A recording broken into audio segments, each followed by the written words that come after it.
نحمدہ ونصلی علی رسولہ الکریم اما بعد۔ صحیح البخاری کتاب الجنائز باب نمبر 97 حدیث نمبر 1393۔ باب ما ینہا من سب الاموات، باب ہے کہ فوت شدہ لوگوں کو گالی دینا منع ہے۔ فوت ہونے والوں کو گالی دینا اس کی ممانعت کے بارے میں باب۔ حدیث نمبر 1393۔ قال حدثنا آدم قال حدثنا شعبہ عن الاعمش عن مجاہد عن عائشہ رضی اللہ عنہا قالت قال النبی صلی اللہ علیہ وسلم لا تسبوا الاموات فانہم قد افضوا الی ما قدموا۔ آپ نے فرمایا فوت شدہ لوگوں کو گالی مت دو، اس لیے کہ فانہم قد افضوا الی ما قدموا، کیونکہ وہ چیز کی طرف پہنچ چکے ہیں جو انہوں نے آگے بھیجی، جو انہوں نے اعمال کیے تھے ان کا نتیجہ وہ پا رہے ہیں، تو تمہیں گالی دینے کی ضرورت نہیں ہے۔ لا تسبوا، یہ سبا یسبو سے نہیں کا صیغہ ہے، یہ اصل میں سباتن سے مشتق ہے، جس کا معنی ہوتا ہے شرمگاہ کا نام لے کر کسی کو طعنہ دینا۔ شرمگاہ کا نام لے کر، خصوصاً پچھلی شرمگاہ کا نام لے کر طعنہ دینا، مراد سے کسی کو گالیاں بکنا۔ مردے کو، فوت شدہ کو گالی دینے سے آپ نے منع کیا ہے۔ اس کی وجہ خواہ فوت ہونے والا مسلمان ہے یا غیر مسلم، اس کو گالی دینے کی ممانعت ہے۔ ایک وجہ تو اسی حدیث کے اندر بیان کر دی گئی کہ وہ اپنے انجام کو پہنچ چکے ہیں، تمہیں برا بلا کہنے کی ضرورت نہیں، جو انہوں نے اعمال کیے تھے وہ اپنے نتیجے کو پہنچ چکے ہیں، تو تم اپنی زبان کو ایسے غلط استعمال کرو، یہ درست نہیں۔ دوسری وجہ جامع ترمذی کے حدیث نمبر 1982، جس کو البانی رحمہ اللہ نے صحیح قرار دیا ہے، کہ مغیرہ بن شعبہ رضی اللہ تعالیٰ عنہ فرماتے ہیں کہ نبی صلی اللہ علیہ وسلم نے فرمایا کہ تم مردوں کو، فوت شدہ کو گالی مت دو، کیونکہ ایسا کرنے سے تم زندہ کو اذیت دو گے۔ جب فوت شدہ کو گالی دو گے تو ان کے جو ورثاء زندہ ہیں ان کو تم اذیت اور تکلیف دو گے، کیونکہ کوئی بھی انسان پسند نہیں کرتا کہ ان کے فوت شدہ کو برا بلا کہا جائے، خواہ وہ کتنا بھی کیسا بھی ہو، تو کوئی بھی برداشت نہیں کرے گا۔ تو جب تم گالی دو گے تو آپس کے اندر تمہارا اختلاف تنازع ہوگا، اور بس اوقات یہ اختلاف جو ہے قتل و غارت تک بھی پہنچ جاتا ہے۔ تو گویا کہ دو سبب ہیں، دو وجہ ہیں، ایک تو اپنے انجام کو پہنچ چکے ہیں، تمہارے برا کہنے سے کیا ہے وہ پہنچ چکے ہیں، دوسرا زندوں کے سے اذیت و تکلیف ہوگی، تمہارے آپس کے اندر تنازع اور اختلافات شروع ہو جائیں گے۔ اب رہا یہ سوال کہ قرآن میں اور حدیث میں بعض کافروں کی برائیاں، ان کے عیوب بیان کیے گئے ہیں، تو اس سے جگہ منع کیا گیا ہے، تو بعض علماء نے اسے جو احادیث میں یا قرآن کے اندر بعض کافروں کی برائیاں، ان کے عیوب بیان کیے گئے، جس طرح فرعون کے بارے میں، حامان کے بارے میں، ابو لہب کے بارے میں، اور بعض کافروں کے بارے میں، تو انہوں نے بعض علماء نے یہ استثناء کر دی، یہ کہہ دیا کہ باقیوں کو، مردوں کو گالی دینا منع ہے، ہاں جن کی استثناء آ گئی ہے قرآن میں، یہ حدیث میں ان کا جواز ہے، لیکن یہ بات اتنی اچھی بہتر نہیں ہے، کیونکہ ایک ہے گالی دینا، ایک ہے برائی بیان کرنا، دونوں میں فرق ہے۔ سبا یسبو کا معنی تھا گالی دینا، اس کی شرمگاہوں کے نام لے کر، جس طرح کے دیہاتی لوگ غلط زبان استعمال کر کے تیری ماں کو ایسے، تیری فلاں کو ایسے، تیری فلاں کو ایسے، یہ گالیاں بکتے ہیں، یہ جائز نہیں ہے، یہ نہ زندہ کو نہ مردہ کو۔ ہاں اگر کسی زندہ نے کسی کو دی ہے تو اسی طرح اس کا آگے اگر جواب دے دیتا ہے، اس کا جواز کی حد تک تو ہے، لیکن بہتر یہ بھی نہیں ہے لیکن فوت شدہ کو وہ مسلمان تھا یہ غیر مسلم، اس کو گالی دینا یہ درست نہیں۔ اور ایک ہے اس کا عیب، اس کا جو نقص تھا، عیب تھی، برائی تھی، خصوصاً وہ عیب جو اس کے کفریہ اور شرکیہ عقیدے پر دلالت کرتا تھا، اس کے منہج اور طریقے پر دلالت کرتا تھا، اور لوگوں کو اس سے بچانا مطلوب اور مقصود ہے کہ فلاں فوت ہونے والا، اس کا یہ باطل عقیدہ تھا، یہ نظریہ تھا، یہ سوچ تھی، یہ طریقہ تھا، تاکہ لوگ اس کے طریقے اور منہج کو نہ اپنائیں اور بچ جائیں۔ یہ بیان کرنا اس میں عیب نہیں ہے، یہ برائی بیان کی جا سکتی ہے۔ تو باقی گالی دینا، گالی تو ہے ویسے بھی ایک شریف اور معزز آدمی کو ویسے ہی درست نہیں ہے، تو پھر مردوں کو گالی دینا جب کہ وہ اپنے انجام کو بھی پہنچ چکے ہیں، تو اس لیے صحیح مفہوم اس کا یہی ہے کہ گالی ہر صورت میں منع ہے، البتہ اگر کسی کے اندر برائی ہے، اور برائی بھی ایسی کہ جس کو بیان کرنے کی ایک ضرورت ہے، جس طرح کہ راویوں کے بارے میں جرح ہے، کوئی کذاب راوی ہے،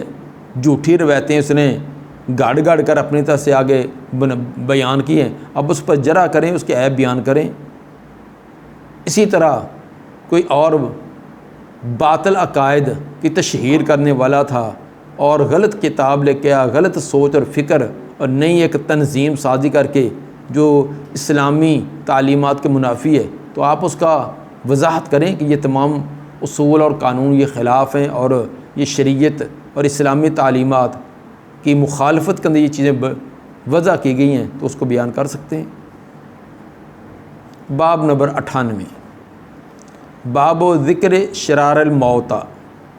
باب ہے فوت ہونے والے برے لوگوں کا تذکرہ کرنا، برے فوت شدہ لوگوں کا تذکرہ کرنا، اس کا بیان۔ حدیث نمبر 1394، حدثنا عمر بن حفص حدثنا ابی حدثنا الاعمش حدثنی عمرو بن مرہ عن سعید بن جبیر عن ابن عباس رضی اللہ عنہما قال قال ابو لہب علیہ لعنۃ اللہ للنبی صلی اللہ علیہ وسلم تبا لک سائر الیوم فنزل تبت یدا ابی لہب وتب۔ ابن عباس رضی اللہ تعالیٰ عنہ سے روایت ہے، انہوں نے کہا کہ ابو لہب لعنت اللہ علیہ، اس پر لعنت ہو، ابو لہب، اس نے نبی صلی اللہ علیہ وسلم سے کہا کہ تمہارے لیے سارا دن ہلاکت ہو۔ جب نبی نے دعوت کے لیے کوہ صفا پر آواز دی، لوگ جمع ہوئے، آپ نے دعوت دی، تو ابو لہب منہ پھٹ آدمی سب سے پہلے یہ بولا کہ کیا اس کے لیے ہمیں جمع کیا ہے، پورا دن ہمارا ضائع کر دیا، پورا دن تو اس پر ہلاکت ہو۔ اس وقت یہ تبت یدا ابی لہب وتب یہ صورت نازل ہوئی۔ پچھلے باب میں فوت شدہ کو گالی دینے کی ممانعت کا ذکر کیا گیا تھا، تو بعض اہل علم نے لا تسبو کا منع برا بلا نہ کہو کیا ہے، کہ ان کو برا بلا نہ کہو۔ اس پر سوال وارد ہوتا تھا، ویسے تو معنی بتلا دیا کہ سبا یسبو کا منع برا بلا نہیں بلکہ گالی دینا ہے، گالی دینا اور ہے، کسی کے عیوب بیان کرنا اور ہے۔ اور جنہوں نے یہ منع کیا لا تسبو کا منع کہ فوت ہونے والوں کو برا بلا نہ کہو، ان کو برائیاں بیان نہ کرو، تو ان پر یہ سوال وارد ہوا کہ جب قرآن نے میں بعض مشرکین کا نام لے کر ان کے برے افعال کا تذکرہ کیا گیا، جس کے اندر یہ ابو لہب جس طرح ہے اس کا تذکرہ کیا گیا، تو ان حضرات نے پھر اس کی یہ توجیہ بیان کی کہ یہ فوت شدہ کافروں کی برائی تو بیان کر سکتے ہیں، اور مسلمانوں کی برائی بیان کرنی یہ جائز نہیں ہے۔ یہ جو آپ نے فرمایا کہ لا تسبوا الاموات، کہ مردوں کو برا نہ کہو، پھر ان لوگوں نے یہ توجیہ نکالی کہ یہ ہے مسلمانوں کے لیے، کہ مسلمان فوت شدہ جو ہیں ان کو گالیاں نہ دو، غیر مسلم کو دے سکتے ہیں، جبکہ صحیح معنی جو بتلا دیا پہلے کہ سب گالی دینا یہ ہر ایک کے لیے ممانعت ہے، نہ مسلمان کو جائز ہے نہ غیر مسلم کو، زندہ ہے یا فوت شدہ ہے۔ ہاں عیب کا بیان کرنا، نقص کمی کوتاہی کا بیان کرنا اور ہے، گالی دینا اور ہے۔ تو بعض اوقات کسی کا عیب بیان کرنا تو وہ تو زندہ بھی ہوتا بھی اس کا جائز ہے۔ اگر لا تسب الاموات کا معنی ہے عیب بیان کرنا، کہا جائے کہ کسی کا عیب بیان نہ کرو، تو عیب تو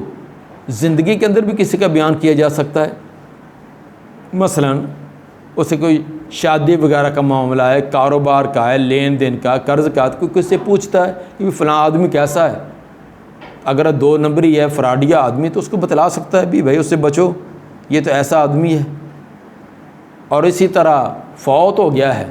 تو فوت ہونے کے بعد اس کی عقیدے نظریے سے دوسروں کو بچانا ہے تو تب بھی عیب بیان کیے جا سکتے ہیں۔ تو عیوب کا بیان کرنا اور ہے، نقص کا بیان کرنا اور ہے، اور گالی دینا الگ ہے۔ تو گالی دینے کے ممانعت یہ تو مطلق ہے، نہ یہ کسی مسلمان کو دینی چاہیے نہ غیر مسلم کو۔ اس صورت کے اندر ابو لہب کا تذکرہ کیا گیا ہے، جو انتہائی بدبخت آدمی تھا، رشتے میں تو نبی صلی اللہ علیہ وسلم کا چچا ہی لگتا تھا، نام ہے اس کا عبد العزیٰ بن عبد المطلب تھا۔ تو ابو لہب، لہب کا معنی ہوتا ہے آگ کا شعلہ، تو اس کو ابو لہب شعلے والا کہا جاتا تھا۔ بعد نے توجیہ یہ بیان کی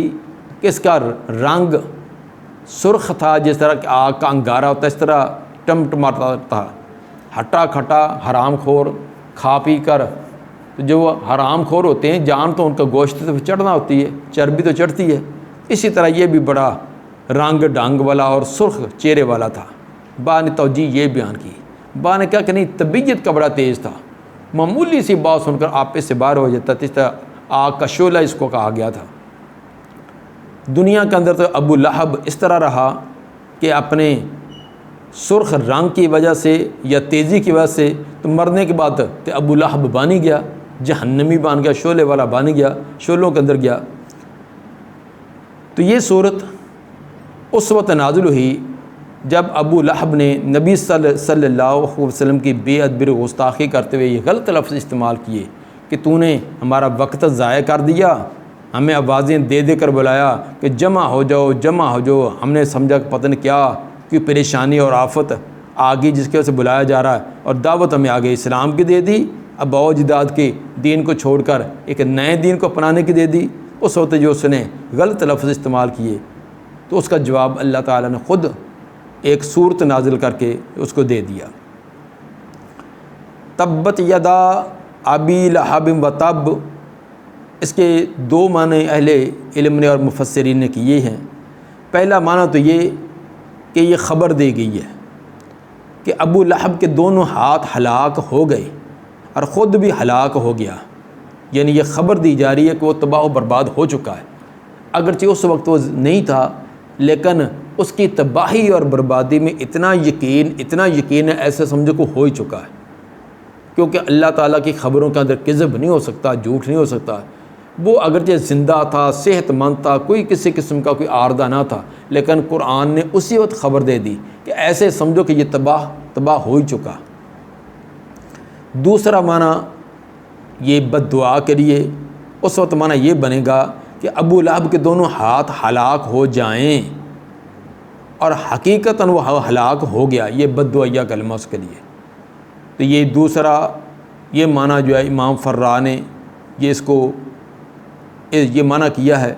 بہرحال پہلا معنی ہو یا دونوں معنی، اس کے اندر ابو لہب کی تباہی اور بربادی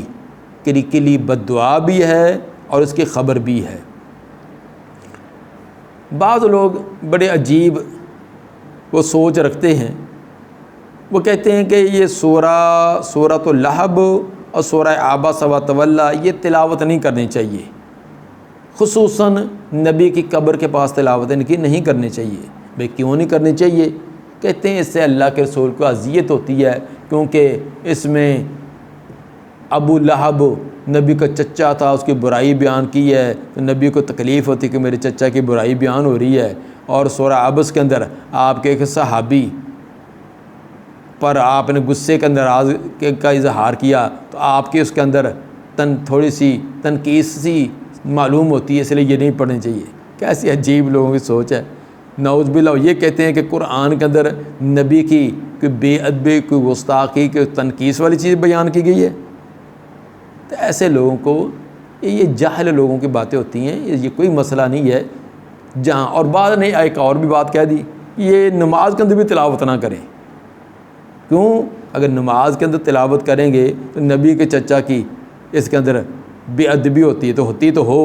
جو کافر تھا تو اس کی تو بے ادبی کرنی چاہیے، جو اللہ نے کی تو ہم کیوں نہ کریں؟ تو یہ پتہ نہیں عجیب اس طرح کے صوفیوں نے یہ نقطے بنائے ہوتے ہیں۔ اور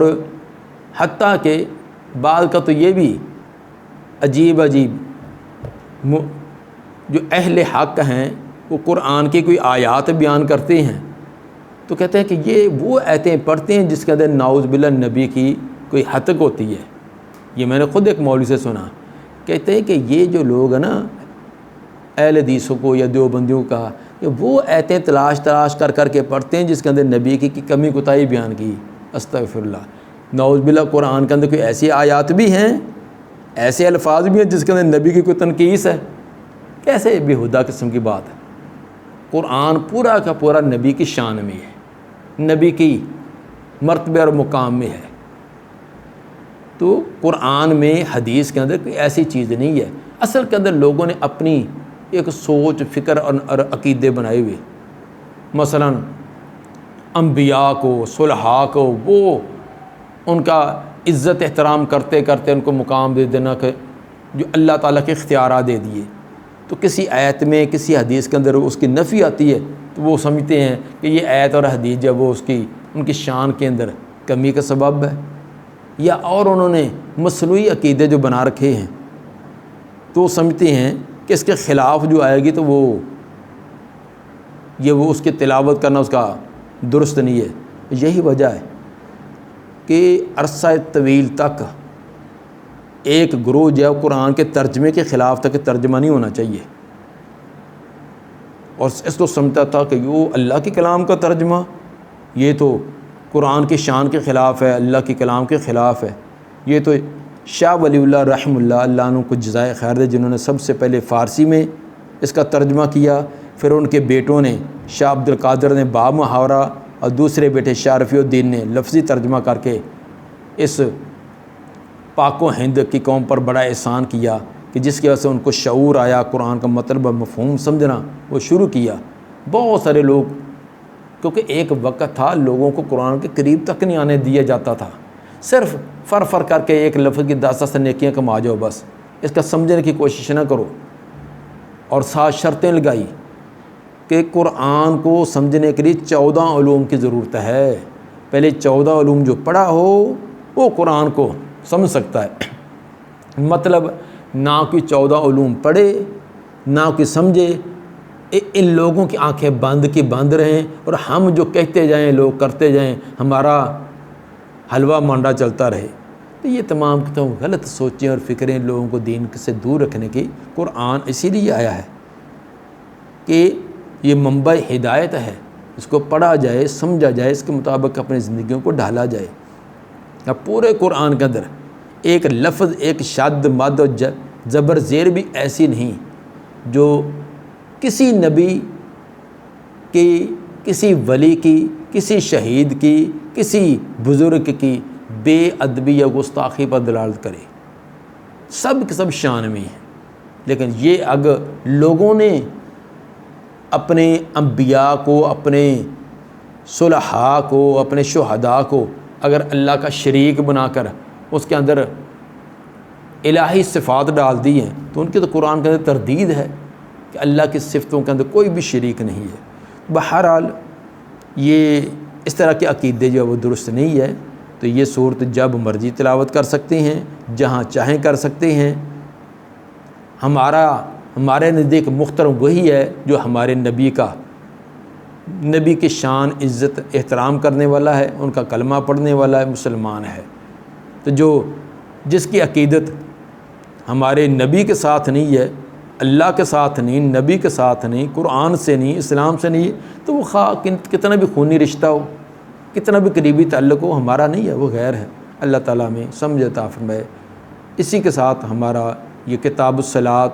اور کتاب الجنائز میں مکمل ہو گئے۔ آگے انشاءاللہ العزیز زکوٰۃ، کتاب الزکوٰۃ، زکوٰۃ کے احکام اور مسائل شروع ہوں گے۔ اللہ تعالیٰ جو کچھ پڑھا ہے اس کو صحیح معنوں میں سمجھنے کی، ضبط رکھنے کی، عمل کرنے کی اور آگے ابلاغ کرنے کی توفیق عطا فرمائے۔ جو کچھ اس میں بیان کیا ہے، جو حق اور سچ تھا، وہ سارا اللہ کی طرف سے تھا۔ کہیں اگر کوئی کمی کوتاہی ہو گئی ہے تو میری طرف سے، اللہ کل بھی پاک تھا، آج بھی پاک ہے۔ ہمارے اندر کل بھی غلطیاں تھیں، آج بھی جو غلطیاں ہو گئی ہیں اللہ وہ معاف فرمائے۔ جو اللہ کی توفیق سے کوئی اچھے الفاظ زبان سے ادا ہوئے ہیں وہ یہ اللہ کی طرف سے ہیں، اللہ ان کو قبول فرمائے اور ہم تمام کو عمل کر کے تمام کو جنت الفردوس میں اکٹھا کر دے۔ سبحان ربک رب العزت عما یصفون والسلام علی المرسلین والحمد للہ رب العالمین۔